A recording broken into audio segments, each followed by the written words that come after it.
Okay, so we are here on Wednesday, May 3rd, and we're going over the details of purchase and sale agreements. So we're going to go through the Form 21, 22A, 22D, 35, and 35R.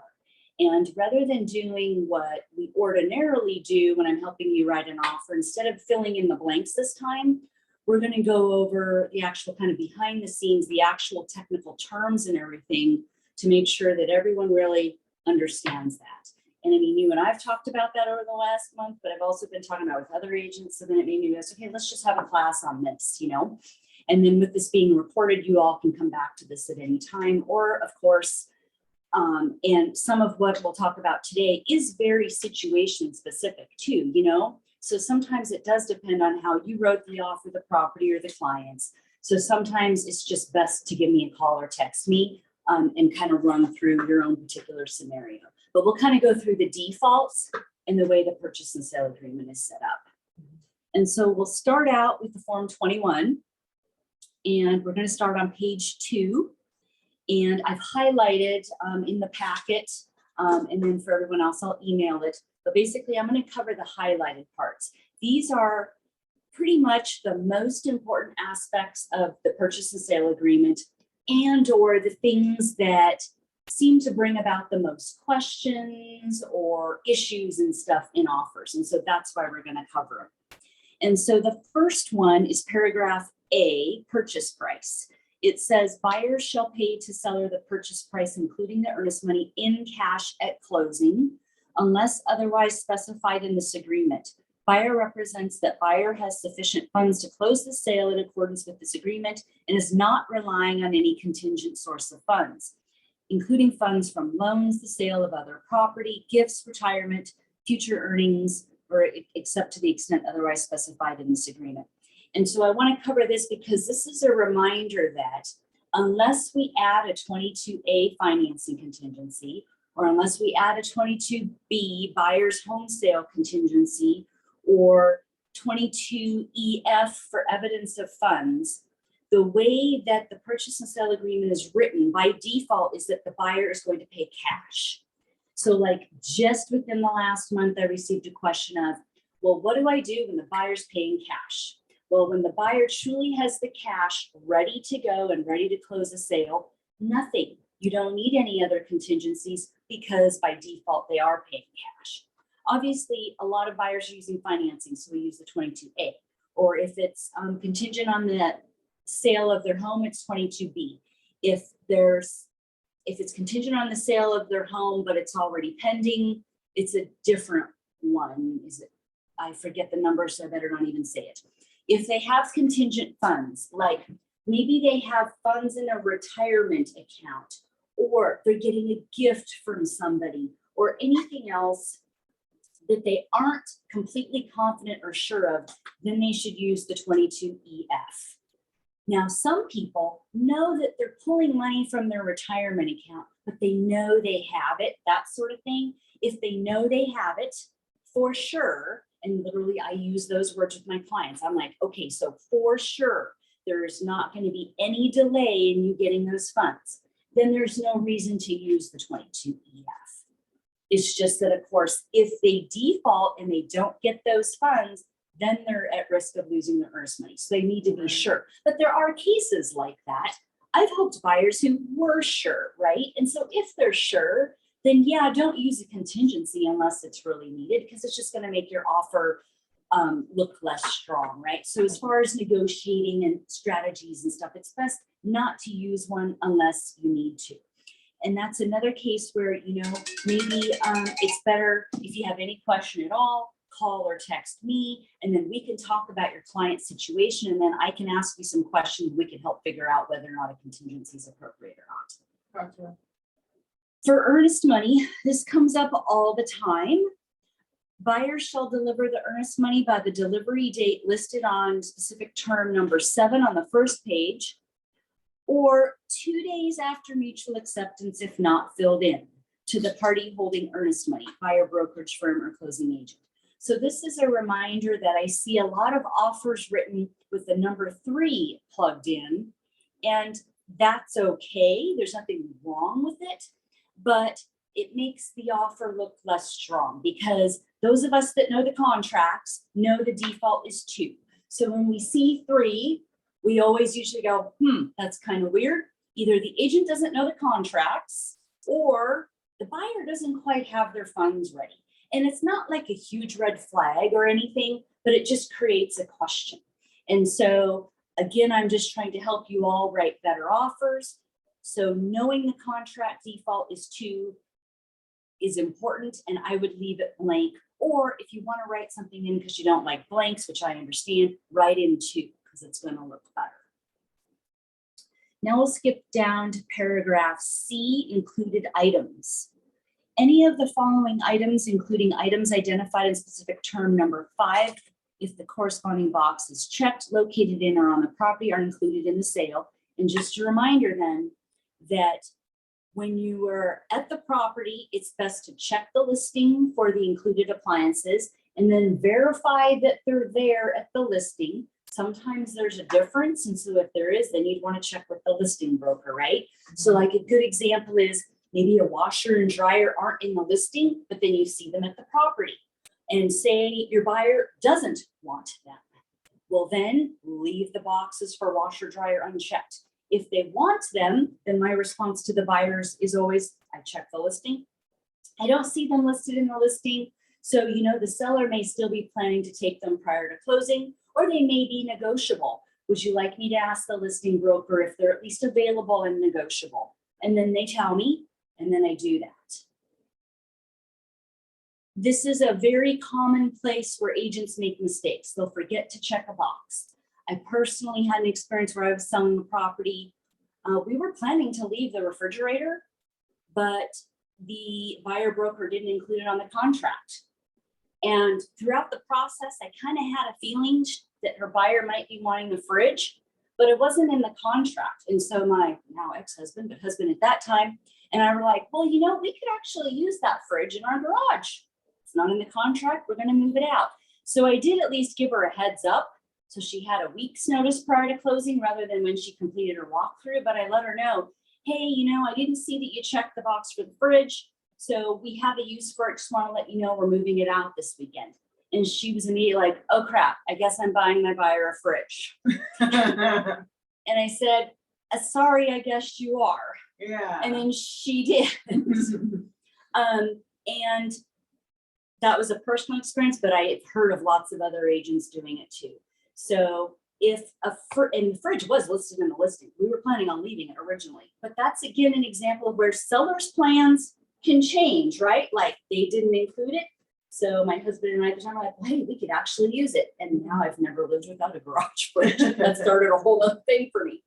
But and the reason agents end up buying them for their clients is because really, what are you going to do, right? Like if your buyer thought they were getting a fridge, but you accidentally don't check the box, then yeah, you're probably going to buy them a fridge.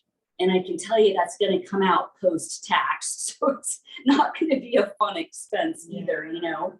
So just try to avoid that. Always be aware of what's in the listing, what your buyers want, and have communication about it. And then besides that, this paragraph lists everything that doesn't need to be checked.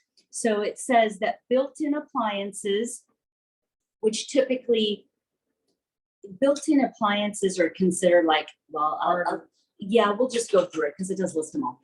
Built-in appliances, wall-to-wall carpeting, curtains, drapes, and other window treatments. So that's important to know when you're listing property, right? The bars included.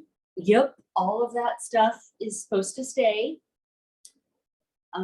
Window and door screens, awnings. So like sometimes there's sunshades and awnings, those sorts of things. Storm doors and windows, installed television antennas, ventilating, air conditioning and heating fixtures, trash compactor, garbage disposal. Garbage disposal did not used to be included here, but it is now. So it does not need to be listed on the included items list on page 1. Sometimes you'll see, well, sometimes you'll see old agents. I mean, like I was even doing it for a while because it didn't used to be here. They added on the front. So you might still see it there. But again, it's best. It will show a listing agent that you know the contracts if you don't put it on page 1. Okay.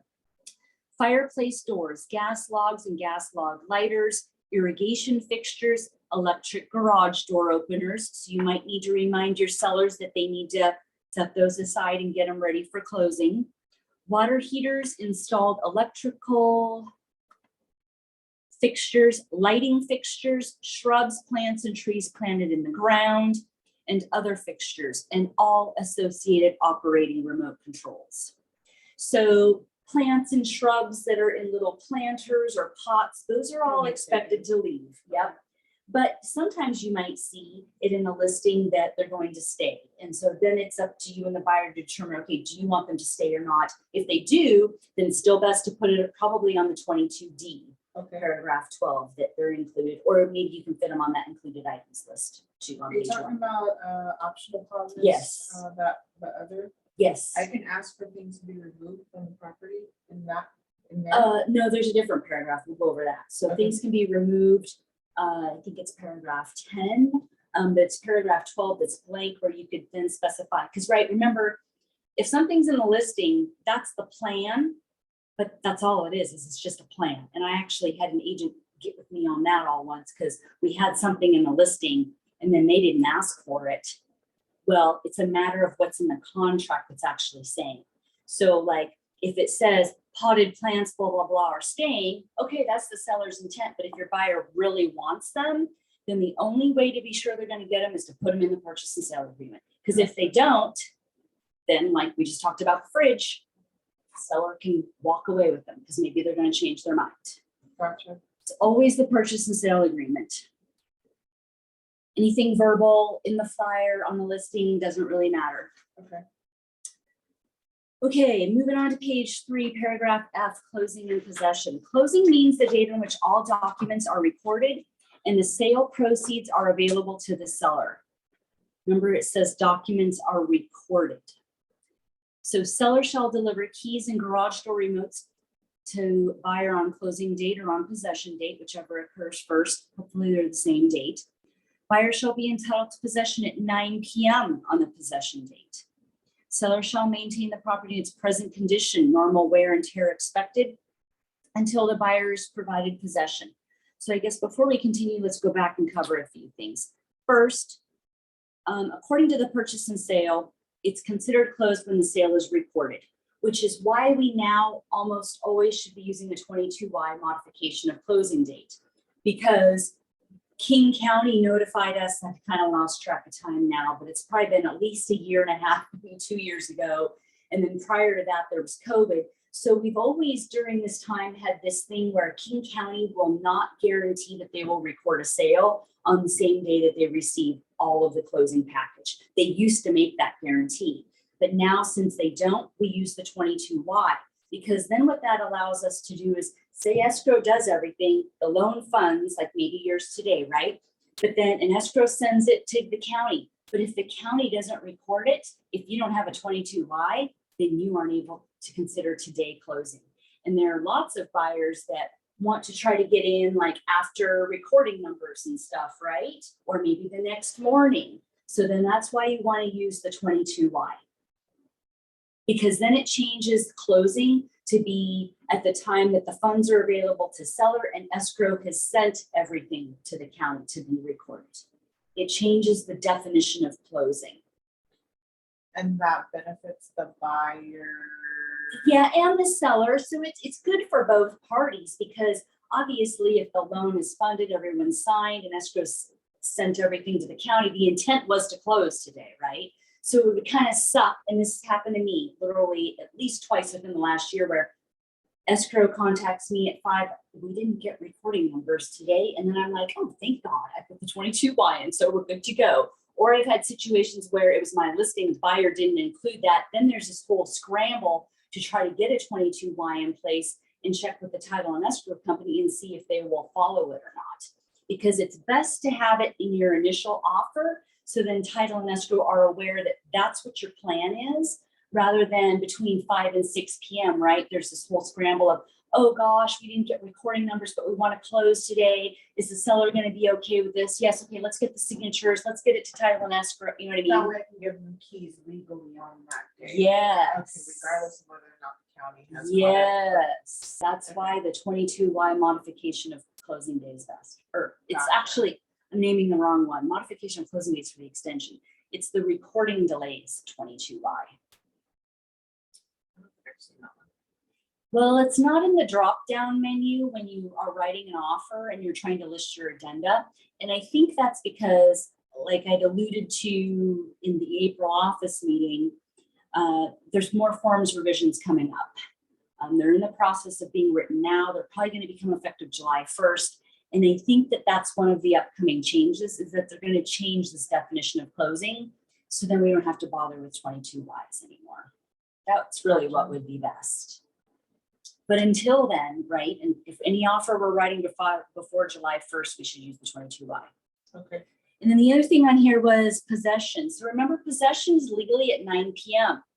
And so this isn't usually a problem, but it is best to get written confirmation from the listing broker that the seller authorizes the buyer to get the keys after recording or after 5 p.m. or 6 p.m., whatever it is, you know. And usually you're texting the listing broker. So like today, right? You could just, after you get recording numbers, text the listing agent and say, hey, we got recording numbers. Is it okay if I go ahead and give the buyer's keys now? She's probably going to say yes. And then you can keep that text for a week and there's probably not going to be any issues. So then you're fine, right? There haven't really been any legal issues over this, but it's just that we have to remember technically it's 9 p.m. And so the attorneys say we need to have written agreement to providing the keys earlier. So email or text. Also normal wear and tear. So a reminder that sellers need to keep the property clean. And then in here it talks about sellers shall either repair or replace any system or appliance, including but not limited to plumbing, heating, electrical, and all included items that become inoperative or malfunctions prior to closing, with a system or appliance of at least equal quality. So I've actually had this happen a couple times in my life, where something happens and an appliance quits working, you know, and it does happen out there. So like say the dishwasher quits working. Well, then the seller needs to either get it repaired or replace it with a similar model of quality, you know. It's their responsibility because the buyer is expected to take possession with the property in its condition that it was when they saw it. Buyer reserves the right to walk through the property within 5 days of closing to verify that seller has maintained the property and systems appliances as required by this paragraph. So that's what the final walkthrough is. There's that walkthrough, and then there's also more that we'll cover when we go over the 35. Yeah, but yeah, almost every buyer should be doing a final walkthrough of the property prior to closing, just to kind of verify that the seller's stuff is out, that they've done some sort of cleaning.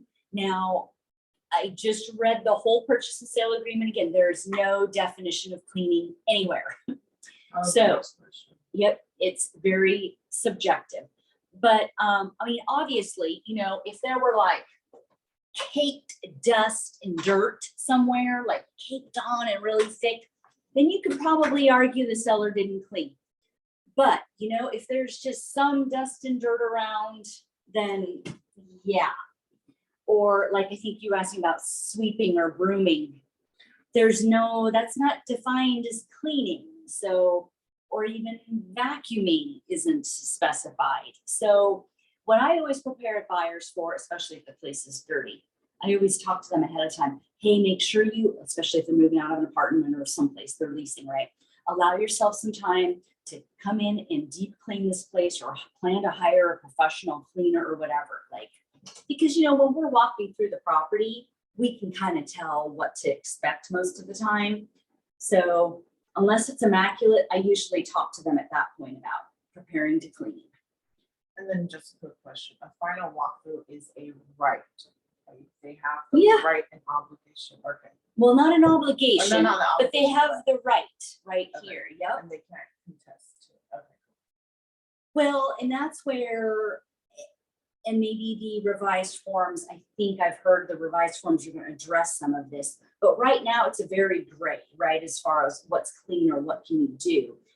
But what I have done and what usually works is if there's something, mud traps or whatever, it's very obvious that it's not clean, well, then you can talk to the listing broker, and usually they'll either go out and deal with it themselves or talk to the seller, you know. But the other thing is good listing agents are also talking to their sellers and reminding them of this too. So hopefully it doesn't happen. But of course, sellers don't always listen to listing brokers, and not all listing brokers are following best practices either. So Gotcha. but it's very subjective. We'll go over more though, because it does talk about trash and stuff. So paragraph H, closing costs and prorations. Just wanted to bring this up because this comes up periodically. Buyer shall pay for remaining fuel in the fuel tank if prior to closing, seller obtains a written statement from the supplier as to the quantity and current price and provides such statement to the closing agent. So like For heating, right? yes, this would most likely be for propane. And as a listing agent, this is important for you because when your seller's moving out, if they have a propane tank that's maybe heating a fireplace or a range or whatever, those are the most common things. If they want to get reimbursed for some of the propane or fuel that they're technically leaving the buyer, right? This is the only way to do it.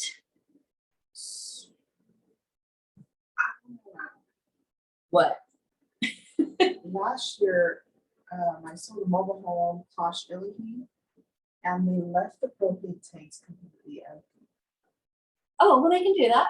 Yeah, they had a right to do that. Sellers can use all of the fuel, or if they leave fuel, they can do this, send it to escrow, and then escrow will bill the buyer for it. Oh, buyers shall pay, not sellers shall pay. Okay. Yes, yeah.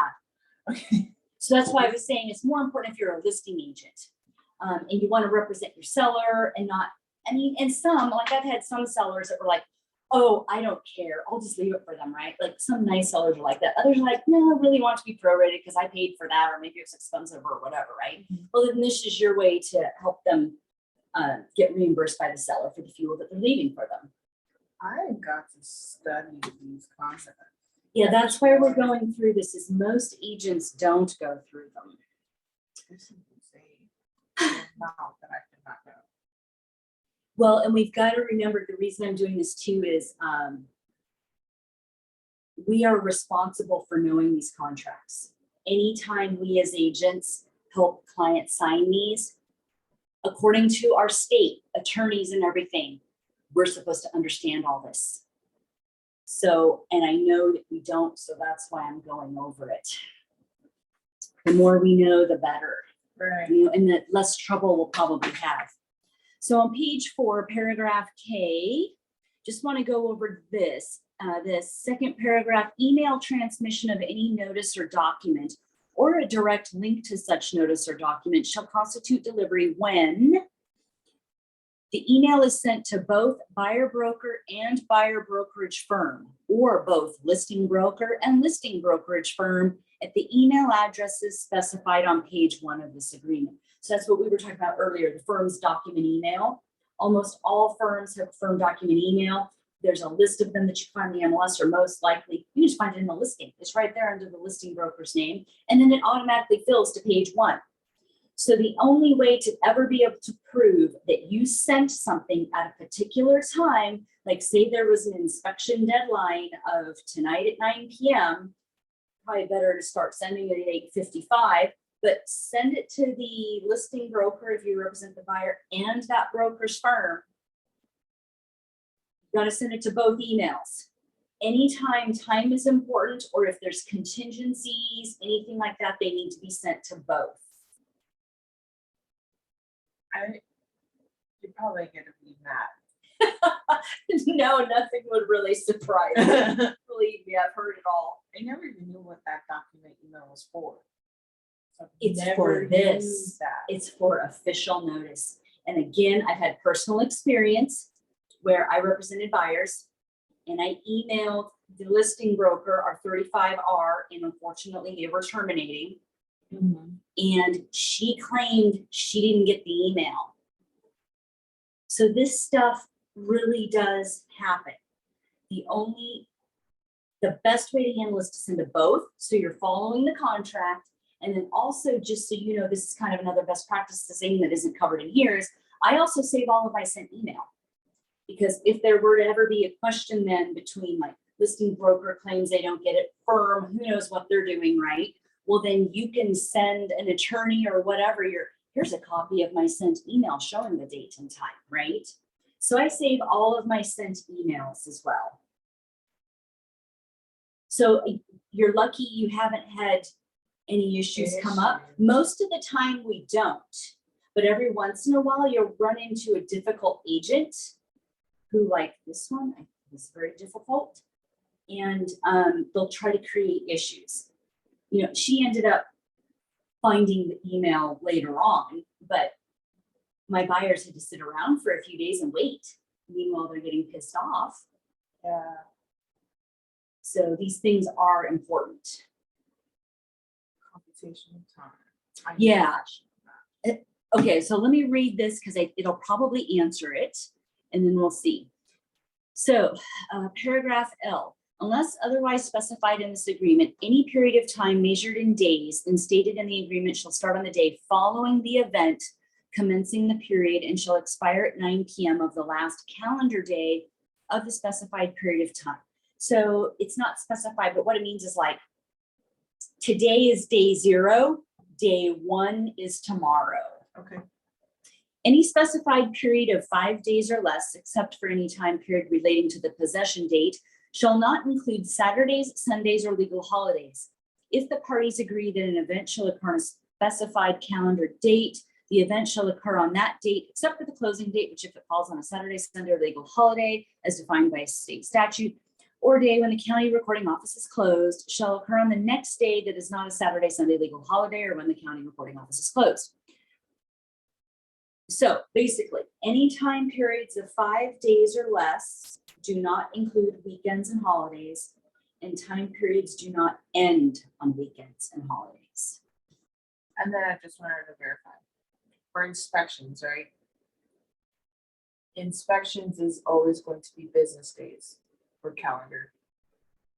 It depends on the time period. So it's not about, so if it's 5, then because it doesn't count weekends and holidays, we kind of call that business days. But really, we shouldn't be using that term, you know, because everything is really calendar days. It's just a matter of if it's 5 days or less. Gosh. But when you're writing an inspection contingency, most likely 5 days is going to end up being about the same as 7 days. There's only one exception, and that would be like in my situation where I recently accepted an offer and it was 5 days and we accepted it on the weekend on Sunday. Well, then in that case, 5 days was at Friday. But if we'd done it on Monday, then it would have been the next Monday. Gotcha. So that's the full 7. Yes. Okay. So it doesn't, that's where I get confused. So when you're writing inspection timelines, I usually say to be writing the best offer and representing your buyer's best, use 5. I mean, because smart listing agents, we're going to know what it is anyways, but it at least looks good to have a smaller number rather than 7. Gotcha. As long as you're aware of, like, if it's on a Sunday, okay, can you really get it done by Friday or not? If not, if your buyers want that weekend, because some buyers need a weekend to do an inspection, well, then you'd want to do 7, you know? So it's not a for sure thing that you'd always want to write 5, but in most cases, probably. And then if it's more than 5, then that's when it's calendar. Yes. Okay. And then they go into detail here, and this becomes important, like in situations with re-inspections and stuff prior to closing. When counting backwards from closing, any period of time measured in days shall start on the day prior to closing. And if the last day is a Saturday, Sunday, or legal holiday, the specified period of time shall expire on the next day moving forward. That is not a Saturday, Sunday, or legal holiday, meaning Monday or Tuesday. So that runs backwards, actually, to me, than the way it should be. But if say you were trying to do a re-inspection prior to closing, and I think the default for that's 3 days, we'll get to that. If it's falling on the weekend, then it actually falls to Monday. Gotcha. Okay, so any other questions?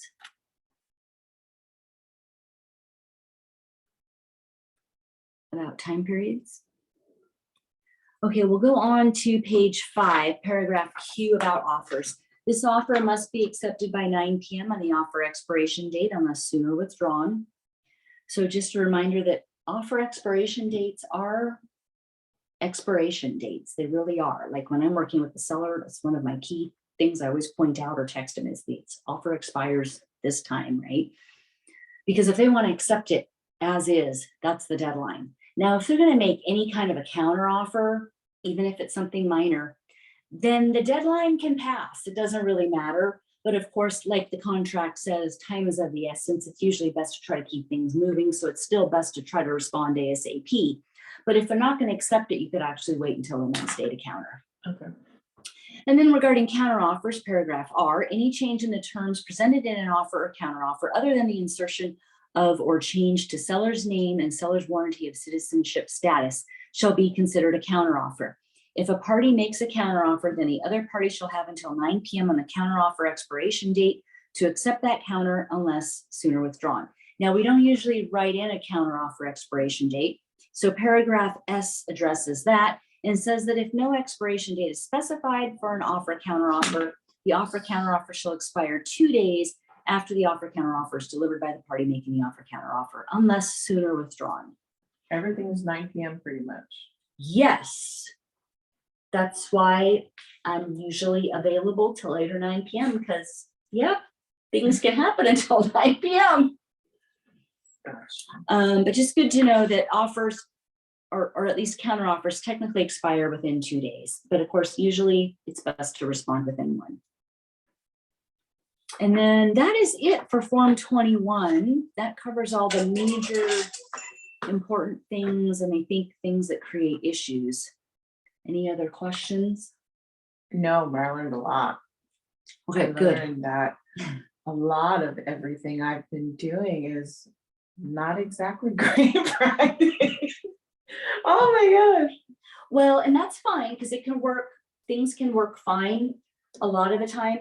But the thing is just knowing these things can help us, I think, write better contracts or communicate better with our clients and can help us keep things moving forward and close more sales that way rather than kind of fumbling around.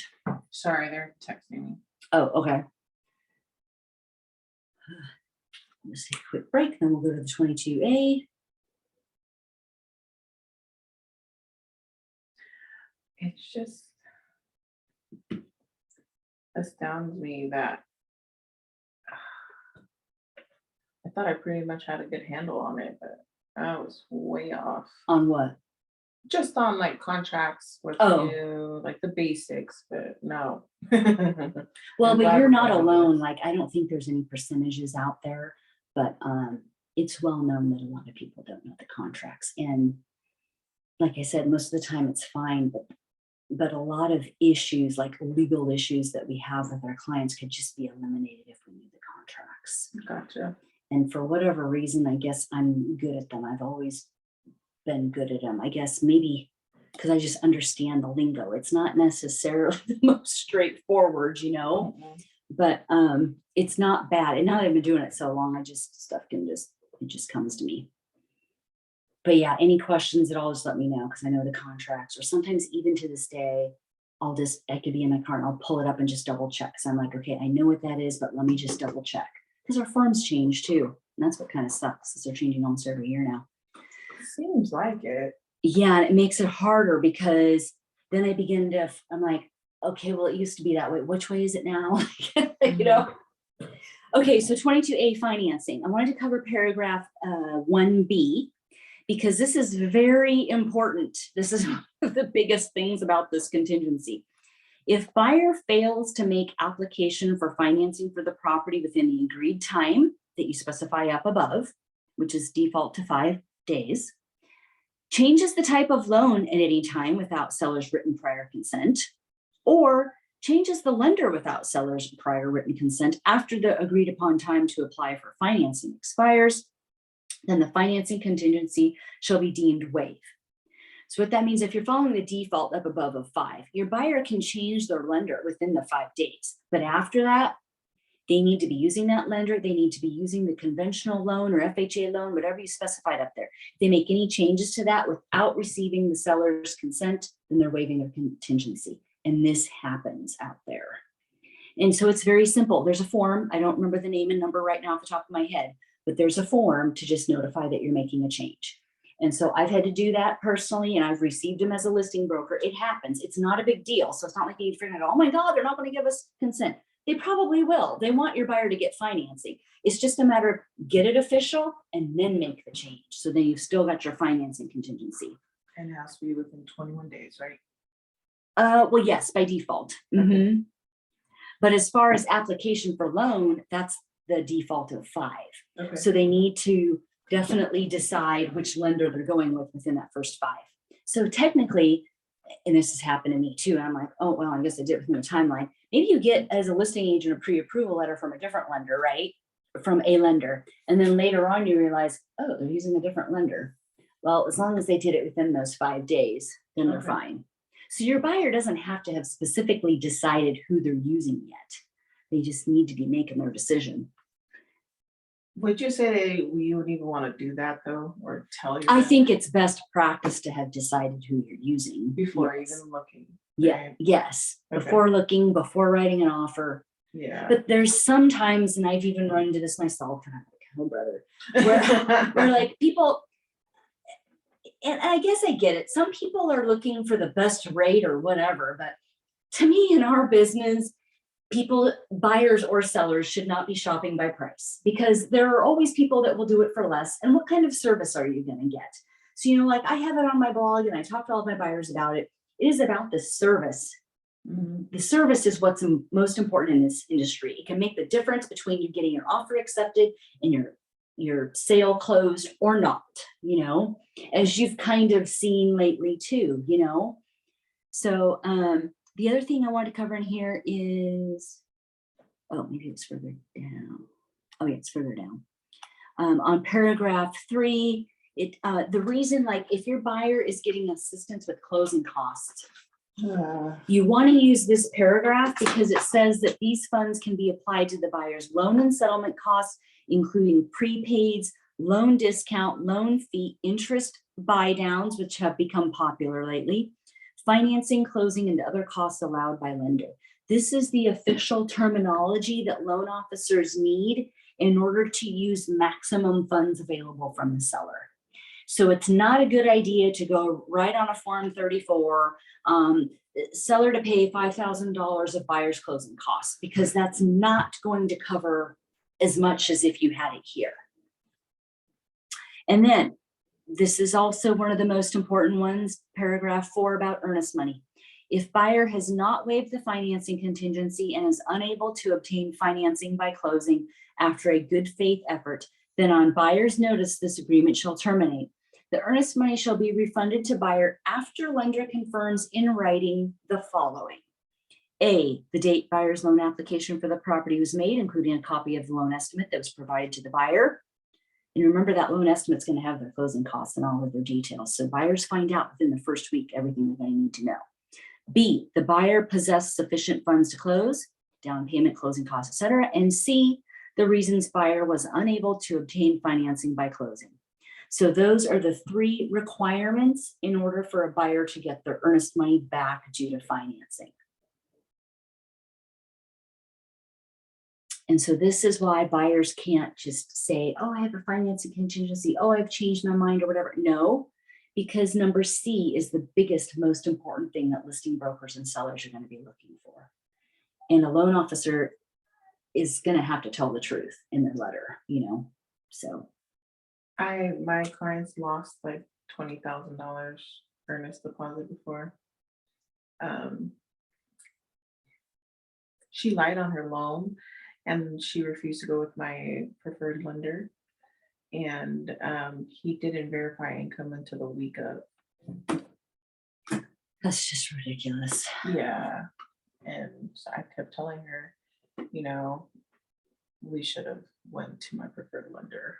Yeah, and then like you were talking about the 21 days, the 21 days is, You can tell us it's a day of closing. it's, we didn't cover it because it's pretty basic, but paragraph 2A is what you're going to go by default. And so as a buyer's agent, you've just got to remember that after 21 days, the listing agent seller can ask you to waive financing. So you need to like be through the appraisal, have everything. I mean, it's the last week prior to closing. So everybody should know at that point whether this is going to close or not. Mm-hmm. Yeah. Crazy too. They had an appraisal go out too. So then they probably had to pay for that too, Yeah. unless the loan officer waived it. Yeah. Never working with that guy. Okay, so that's the financing addendum. Any questions about that? No. Okay, so 22D, I think there were, yeah, just one thing, and but then we'll cover your previous questions. Paragraph 3, seller cleaning. Seller shall clean the interiors of any structures and remove all trash, debris, and rubbish from the property prior to buyer taking possession. So like we were talking earlier about cleanliness and how it's very subjective. But the one thing that is very concrete is that trash, debris, and rubbish need to be removed. So there can't be bags of crap. Now I've had experiences with that too. And the thing is if there's garbage on the property still, when you do your walkthrough, then you're going to want to let the listing broker know so they can get it taken care of. But then I've also had situations where, okay, that happened. They thought they were going to get it taken care of. And then we get there at possession and no, it's still here. It hasn't been taken care of. So then, I mean, besides calling or texting me, you should be calling the listing broker and say, hey, remember that trash we talked about? It's still here. Mm-hmm. And although you've already closed, most brokers or sellers would probably still try to come back and take care of it at that point. But only if you've talked to them about it before, you know what I mean? Mm-hmm. But that's more concrete. Then like you were saying, if there's excluded items. So like sometimes, and I've had this happen where maybe some drapes that kind of match the seller's bedspread or comforter or whatever. If they're going to take those, then you're going to want to have that in the listing. You're probably also going to want to have a sign on them. And then as a listing broker, you're going to want to make sure they're included here in paragraph 10 as excluded items. Or, okay, maybe there wasn't a sign. Maybe there wasn't in the listing because this happens too. Maybe when you call and you're talking to the listing broker about writing an offer, they're like, oh my gosh, I didn't put in a listing, but you know, the seller's planning to take blank, whatever it is. You can be like, oh, okay, and then add it to this excluded items. Okay. But that's where items that would normally be staying but aren't go. And then paragraph 12, the other one, if you have something like potted plants that are going to be staying, that's where you would put that. So this is where I can put if my client would like things to be removed, correct? Here? Either here or there. I mean, it kind of depends, I guess, on what it is. Like if it's supposed to normally be there, then that's when I put it on 10. But if it's like, because what happened is my last closing, they left potted plants. They left furniture. And the furniture we were okay with. Oh, I see what you're saying. So they should, yeah, then 12 would be best for that. Mm-hmm. Yeah, if you're trying to make sure that something that shouldn't be staying isn't staying. And I've sometimes used that like you're probably not going to be able to use it if you're buying a foreclosed home because banks aren't going to remove trash or anything. But like sometimes there's an estate or something like that where there's a ton of crap around. Because I had clients buy these and I would try to make sure like you could specify broken down vehicles in the driveway will be removed prior to closing, you know, like stuff like that where you're like, okay, this shouldn't be here, but we're worried about it. We don't want it here. You can do that there too.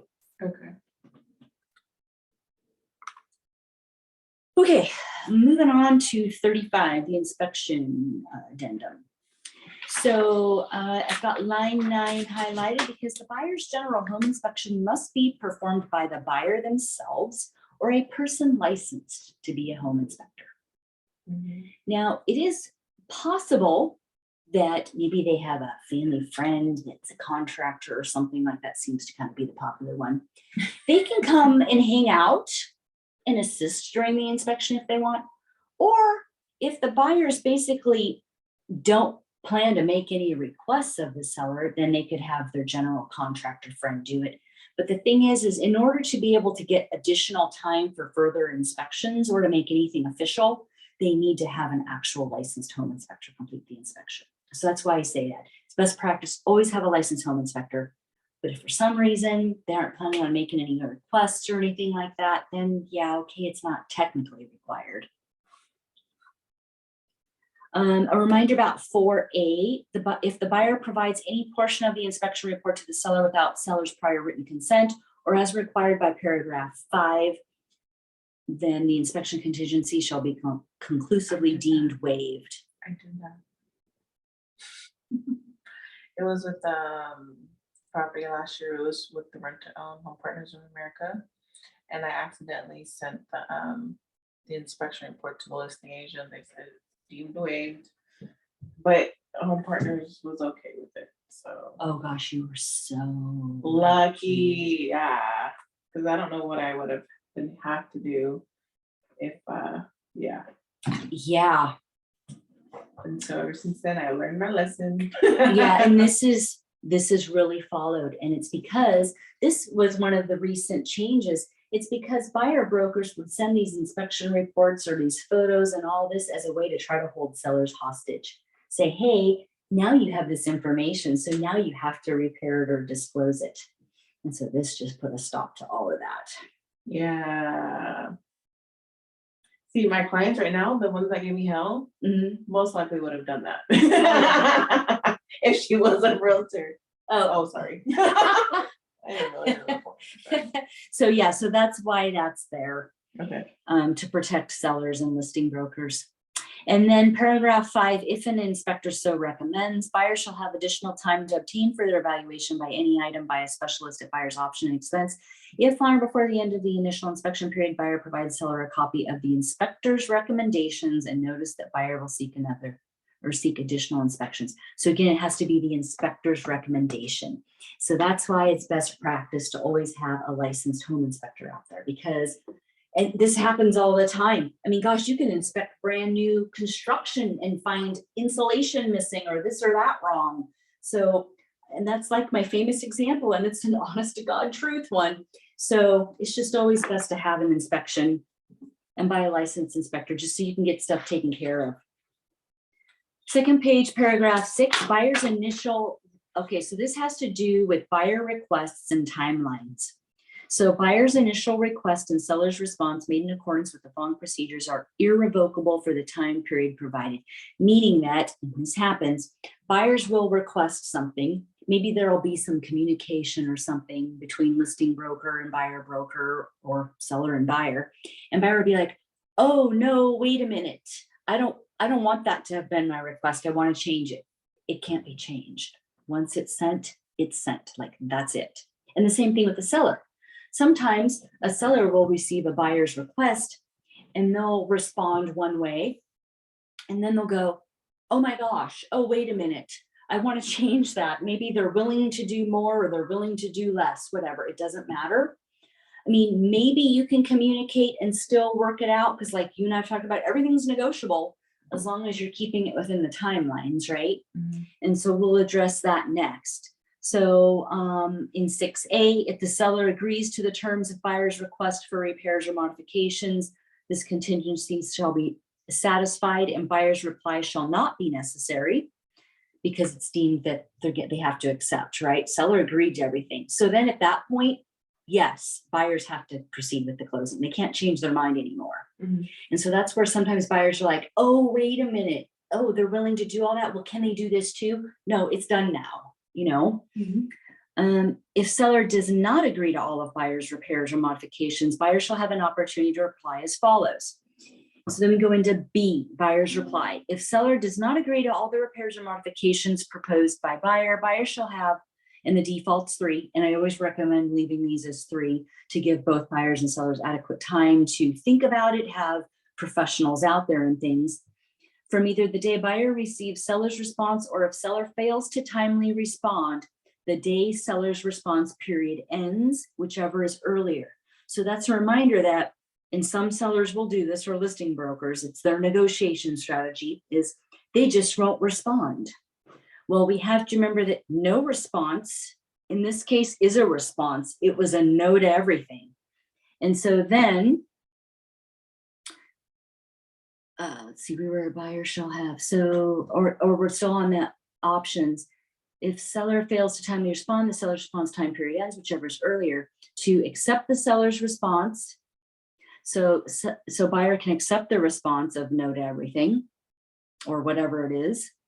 Agree with the seller on other remedies. And so then that's where you can propose something else like you were in your case, but you just have to remember that the deadline for all of that is that buyer's response deadline. So just because a buyer offers different remedies and they aren't willing to accept the seller's initial one doesn't mean that, oh, now the sellers have 3 days and buyers have 3 days. The time periods don't keep going on. They all end, and that's specified in the next one. Buyer can disapprove the inspection and terminate the agreement, in which event earnest money shall be refunded to buyer. So it specifically says on line 62, attention buyer, these time periods for negotiating repairs or modifications shall not repeat. The parties must either reach an agreement or buyer must terminate this agreement by the buyer's reply deadline set forth in paragraph 6B.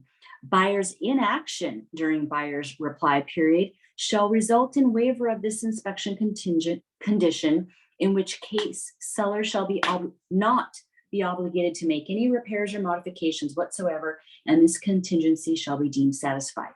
So meaning if your buyers sit around, or maybe you're actively negotiating and you don't come to an agreement, once that time period's up, if you don't have an agreement, your buyer's technically buying it as is. Yes.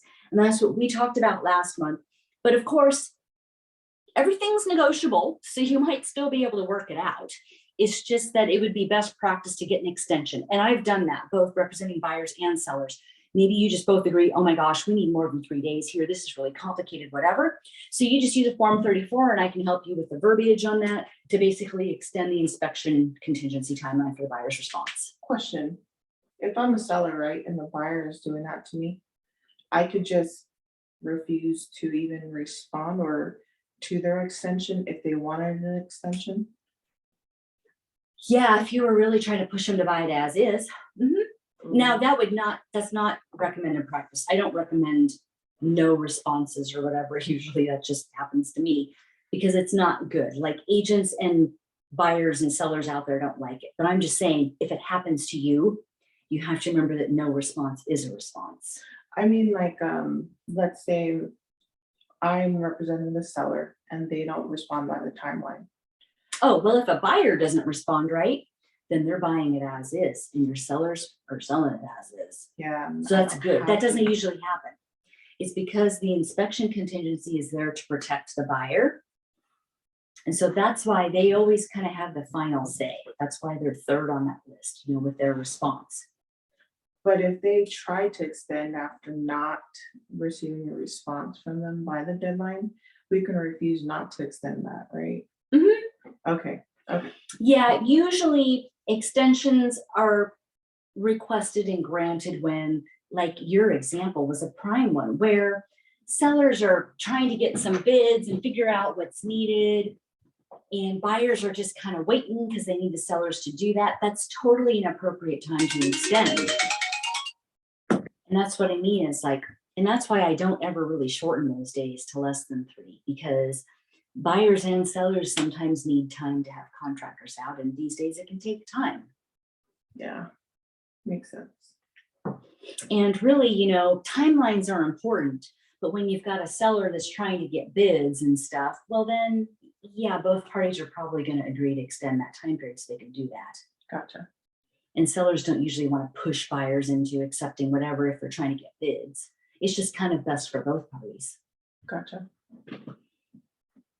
Okay, so paragraph 7, if seller agrees to make the repairs proposed by buyer, then repairs shall be accomplished at seller's expense in a commercially reasonable manner and in accordance with all applicable laws, no fewer than 3 days prior to closing. So that's the default. But again, there's nothing in here about copies of invoices or anything like that. So you might still need to write that in on your 35R. Seller's repairs are subject to re-inspection and approval prior to closing by the inspector who recommended the repair, if buyer elects to order and pay for such re-inspection. And so that's where if something is maybe in the crawl space or the attic, or there's something kind of major that you and your buyers can't really visually check yourself, then it's going to be best to request a copy of the invoice, or maybe you're just going to plan to go out with the inspector and have the inspector check it. Of course, the buyer will have to pay for that. I was just gonna ask that. Yeah, and it says here it's at the buyer's expense, but this is what's available to them. And that's where if your situation were to continue and your buyers were going to refuse to close, an attorney would have looked at this and said, well, why didn't you do this? You as buyers had an option to do this. If it's that important to you, then hire that inspector to go out and check it. Okay.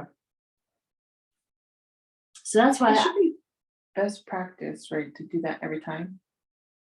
well, that's where it depends, because most things you can kind of see, or you can get a copy of an invoice. So yeah, like technically it'd probably be like very tip-top best practice, but it's not really necessary either. Okay. I'm trying to think. I think I've only had a buyer pay for an inspector to go back out maybe only once or twice in all these years. It's not very common, but they have the right. So like if they're really concerned, like at least your buyers seemed to be concerned, I don't really know what was going on, right? But if they're seeming that concerned, then they should do this. Especially the way my buyers are. Yes. Okay, so the last form we'll go over is 35R. So we'll go over the third checkbox in the first part. Buyer gives notice of an additional inspection. The inspector's recommendation is attached. The time for buyer's response to the initial and additional inspection is extended as provided in paragraph 5 of Form 35, which if you left it at the default gives you 5 days, which as we talked about before is kind of 5 business days. But the key is that you want to make sure that you are only including pictures and verbiage related to what the inspector's recommending you get a second opinion on. You need to either redact or black out the rest, or Amy Fitzsimmons also recommended another possible best practice would be to have communication with the inspector and either ask him via email or over the phone to just email you specifically about that situation. So then you can forward that to the listing broker, because this requires the inspector's recommendation, but you just want to be careful that you're not including too much information and waiving your buyer's inspection contingency. Gotcha. And then also remembering that as soon as you send this, your time period of 5 days begins. And so depending on the situation, say you had given yourself 5 days for your inspection contingency, you got the inspection done on day 2. Well, okay, if you know you can get your second opinion within the next 5 days, then go ahead and send this. But I would say maybe wait and try to get your professional secondary inspection scheduled first, right? Because sometimes those are hard to schedule. And so you don't want to like lose your 3 days or whatever that maybe you could have used in scheduling your second inspection. Okay. So you don't want to delay things unnecessarily, but at the same time, just be aware of time and what you need, because there's no requirement that you send this as soon as you get your inspection done. You can eat up some days there working on scheduling. Gotcha. And then there's just a reminder there about if the buyer provides any portion of the inspection report without their consent, they're waiving. At the very bottom, the very last checkbox for part 3, buyer rejects seller's response, but offers the attached alternative proposal for modification or repair. Buyer acknowledges that all the inspection contingency will be waived unless buyer reach written agreement, or buyer gives notice disapproving the inspection and terminating the agreement for the deadline. So again, reminding you and your buyers, their deadline is still there. You can propose other options and remedies, but it's all got to be wrapped up within that time frame. And then the very bottom, 1 asterisk is just requiring 1 buyer or seller signature, and 2 asterisk is requiring both. Usually I just do both on everything, but it's just a reminder that notices only require 1 signature technically, because a notice is just a notice. is not an agreement. Of course, any official agreement or change to the purchase and sale agreement requires everyone's approval. Gotcha. So that could help you save time if you're in a time crunch. Only one buyer. I usually have both do it anyways, but Yeah. it's just technically, like say you've one out of the country or whatever, right? Then you could just get the one that's here. Okay, so only other things, so we covered the main points of the purchase and sale. Just a reminder that if the home was built prior to 78, then you need to provide the lead base paint pamphlet and use the 22J. And also important things with the contract are the legal description. All parties need to initial and date the legal description, have a valid contract in the state of Washington. If you don't have that, you can take your contract to an attorney and then there's nothing to do. You don't have a contract, but literally that's what happens. And then also a reminder for the Form 17, the seller disclosures. Your buyers should really only be signing the first line for receipt. I've always done that. Okay. Because that's the one with the least liability. Right? Yes. Now, if you're in a multiple offer situation and, you know, prices are being bid up, if your buyer has read everything on the Form 17 and you've checked it too, and like maybe they just haven't disclosed anything, and maybe you've seen the property, it's nothing or any concerns. Well, then you can sign the second one, waiving the right to revoke their offer, right? Because they're not really losing anything. If they're really okay with everything, then they can sign line 2, but never sign line 3. You know, the Realtors Association, I don't sit on the committee that reviews these issues, but I had to review one because it was appealed last year. An agent was found to be incompetent because they had their buyer sign all 3. When you have your buyer sign all 3, it shows that you do not understand the forms, because that legally does not make any sense. And so a buyer or seller had a complaint about this agent, and they used the fact that they had their client sign off on Form 17 showing they were incompetent, and it worked. So that's just a warning, like, okay, maybe somebody could have their buyer sign all 3. Maybe it's not going to be a problem. Like we've said, like things can all be fine.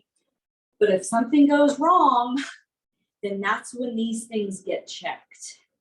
Remember I told you I learned there was a listing agent who basically walked me through it, and I learned more from him than from my previous broker. Sad. It's because I had my clients sign all 3. And he was like, how new are you? I was like, really new? He was like, is this gonna be your first deal? And I said, yes, and I haven't had any formal training or anything. And he was like, okay, well, let me explain this. And you know what's crazy too though? I realized later on, I sold him a truck like years ago. Oh, really? Yeah. Gosh, it's a small world Yeah. sometimes. Yeah, but anyway, I did that. I'm telling you, it was trial and error. It is Well, and that's where he was being extremely nice. nice. I'll tell you, I'm nice, but probably not that nice, because what I would do is I'd just sit on that and be like, this agent apparently doesn't know what they're doing, and I'd keep it. And then if something came up, then I would have it to use. Yeah. And that's because it's not that I'm not being nice, but it's because I'm sitting back and waiting to see, do I need it, or what's in my seller's best interest, right? Mm-hmm. Because sometimes that is what we should do. Yeah. You know? Now, if the agent asked me about it, well, then I would answer honestly, because I always answer honestly. Mm-hmm. But if I just get an offer like that, and I'm openly saying this to anybody, if anybody sends me an offer and it's in writing, I may offer some advice, but I'm not legally bound to. Mm-hmm. I need to represent my buyers or sellers' best interests. And sometimes that's letting another agent make a mistake. No, really. It was also his sister's property. So it was being super, super nice. But that was back when it was like on the market for like 400 days. Oh, okay. It's one of those. So. Yeah, so it might have totally been appropriate. It's fine, but I'm just telling you, so that you know, because it's one thing to be nice, but we also need to be looking out for a client's best interest. And when other agents make mistakes, not that we want to be like, oh, woohoo, and take advantage, but you never know when you might need it. Yeah, for sure. If that other client does something inappropriate, or that agent does, you know, then you've got that. And that's where, like, this case I had to review, it was kind of sad, but yeah, that agent was found incompetent. And it What's was just like eye-opening to me about signing all three. Were they brand new? Oh, I don't even know. None of that was discussed. Like, we aren't given the agents, when we review these cases, we aren't given the agents' names, companies, or anything like that. It's all kept totally private. But it's just a matter of a member of the public had a complaint against this client. And that came about as proof that this agent didn't really know what they were doing. Yeah. And I was like, oh, wow. Okay, now I need to make sure I tell all of my agents don't do that, because we don't want to be found incompetent, you know? Yeah, for sure. And then after that, that's when I went on YouTube and I found she's a lawyer that has a really good YouTube where she'll explain the contracts in detail. Do you know what I'm talking about? Well, I'm hoping you're referring to Washington Realtors Legal Hotline Attorney Manny There you go. Fitzsimmons. Yeah, that's right. Good. And ever Yes. since then, that's what I've, like I said, learned on my own. And she's the one who explained the third one. Always try to do the first line. Yeah, you would only use the second one if you're in a multiple offer situation and you don't really have any concerns, because then that's going to help and it's going to look good. Yeah, so thank God for YouTube. Well, that yeah, for part of her. it. Yeah, because you were saying you were on YouTube, and I was going to say, okay, what state was this attorney in? Because as a reminder, every state's different. So it's not going to do us any good to watch YouTubes or attorneys in different states. But Annie Fitzsimmons, yes, we should be watching all of her videos. That's one of the things we kind of talk about in office meetings is I'll talk about which ones were especially good. But she's had a lot of good ones lately on the forums. Yeah. If you have coming from though? yes, now I do. So I'm glad you're here. One other thing, if you still got some time, so RE/MAX has shared some information this week that I want to make sure everyone's aware of. And rather than waiting till the office meeting next week, we might as well get this out now, because sometimes just the sooner the better, right? So some national open house stats have been out. They don't have the ones from 2022 yet. And I don't know why. I would kind of think maybe they would. But the stats from 2021 show that 48% of buyers attended open houses as a part of their process. Even if they're already working with agents, they're out visiting open houses. 48% of buyers that bought a house in 2021 attended an open house. And then 59% of buyers found an open house to be a useful source of information. So buyers are out there utilizing open houses. And with this information, RE/MAX is one of the first things they're going to begin training on is open houses and how to use the new Max Tech by KV Core to help you take even more advantage of open houses. Is that? And so I'm going to talk about it. So there's upcoming trainings May 16th, 17th, and 24th from 9 to 10. Is it for us to choose, or it's those? These are live webinars. Okay, the same webinar every time? No, I'm going to go over that. So there's sorry. these 3 different dates. I'll give you the names of them, but I want to start with the dates. So May 16th, 17th, and 24th, 9 to 10. These are just optional agent webinars, live though, where there are RE/MAX headquarters staff that are familiar with our technology and our business and everything, training on how to do this. The first one on the 16th is proven strategies for holding an effective open house. The one on the 17th is developing an open house lead conversion strategy with Max Tech powered by KV Core. And then the third one on May 24th is creating an effective open house marketing plan with Max Tech. And I can tell you, I got an introduction to everything today, and it all looks awesome. KV Core is really automating a lot. So we're going to continue to get the megaphone listing packets that we've gotten in the past, meaning like you haven't experienced this yet, but like I just did last weekend. As soon as I put something in the MLS, within 12 hours, I get an email with a postcard, brochure, flyer, Instagram graphics, and website ad. Is that included with KV Core, or is that that is happening now? So that is megaphone. So and that's like $10 a month, right? No, this is included in RE/MAX. So like what I invoice you and your membership dues and the franchise fees and broker service fees I pay in the background for you, this is all included. I gotta double check if I have it. Cause it's an app too that you can get, right? I don't think there's an app for Megaphone. Okay. This is just like within Max Center. Okay. You use the advertising tile and then it says Megaphone under it. Okay. But then with Max Tech, we're going to get single property squeeze pages that we can use, open house property boosts. There's an open house app, which includes a digital sign-in sheet. Oh. And you're going to want to use the open house app and that digital sign-in sheet, because then when you do, and or if you use the single property squeeze pages for your open houses, then those people will get pulled into your CRM, and then the smart campaigns will begin. And the smart campaigns, like they last for 120 days. There's a long list of everything that they'll receive.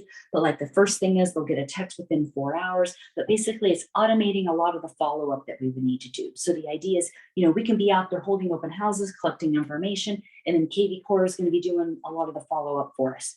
Nice.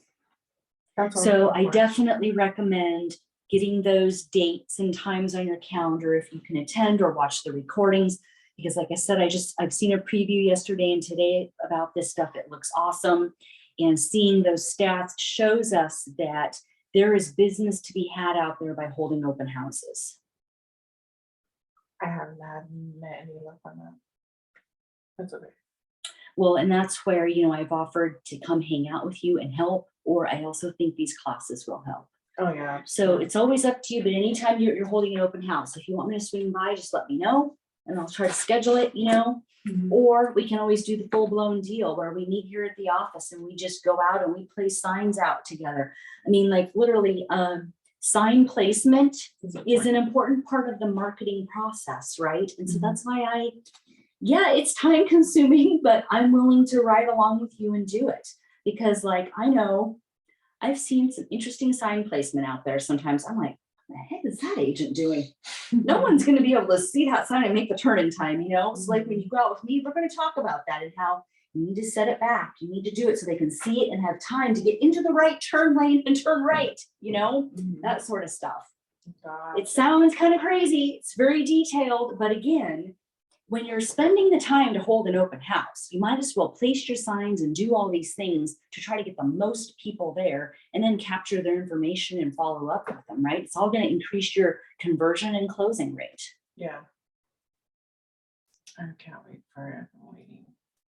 Yeah, so I think we're near the end of our process and getting close to launch. Thank goodness. I just got one of the progress emails. So could be like, I don't know, tomorrotomorrow, or I'm thinking within the next few days.